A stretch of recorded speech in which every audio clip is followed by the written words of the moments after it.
Current పన్ను double, ఇంటి పన్ను డబుల్, పెట్రోల్ పన్ను డబుల్ డబుల్ డబుల్.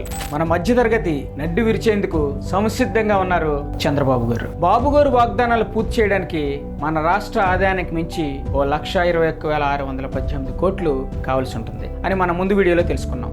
అయితే దానికోసం పేదవారికి లబ్ధి చేకూరుతున్న 24 పథకాలు, అదేవిధంగా రాష్ట్రంలో జరుగుతున్న అభివృద్ధి కార్యక్రమాలన్నింటికీ ఆయన ఆపేస్తారని కూడా మనం ముందు తెలుసుకున్నాం. ఇప్పుడు బాబు గారు వాగ్దానాలు పూర్తి చేసే దశగా అవసరమయ్యే 1,21,618 కోట్ల నిధుల కోసం మధ్యతరగతి కుటుంబాలని ఎలా మరింత కష్టాల్లోకి తోసేస్తారో తెలుసుకుందాం.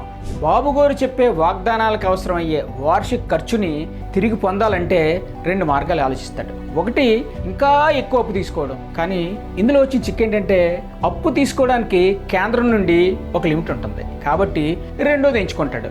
అదేంటంటే రాష్ట్ర పన్నుల రూపంలో ప్రజల్ని పిప్పి చేయడం. అధిక పన్నులు అనేది అనివార్యం అయిపోతుంది. ఆ భారం అంతా ఎవరి మీద పడుతుంది? మన మధ్యతరగతి కుటుంబాల మీద పడుతుంది. దీనివల్ల రాష్ట్ర ఆదాయమే కాదు, మధ్యతరగతి వాళ్ళ ఆదాయాలు కూడా పూర్తిగా దెబ్బతింటాయి. నిత్యావసరమైనవన్నీ అంటే ఆహారం, విద్యుత్, రవాణా భరించలేనుగా మారిపోతాయి. అందులో ముఖ్యమైన కొన్ని చెప్తానేనండి. కరెంటు పన్ను డబుల్, ఇంటి పన్ను డబుల్, నీటి పన్ను డబుల్, పెట్రోల్ పన్ను డబుల్, డ్రైనేజీ పన్ను డబుల్, చెత్త పన్ను డబుల్ డబుల్ డబుల్. ఇప్పటికి డబుల్ అంటున్నవి ముందు ముందు ట్రిపుల్ అవ్వచ్చు, ఇంకేమైనా అవ్వచ్చు. ఇదంతా చూస్తుంటే మన మధ్యతరగతి బతుకులు గోవిందా గోవిందా.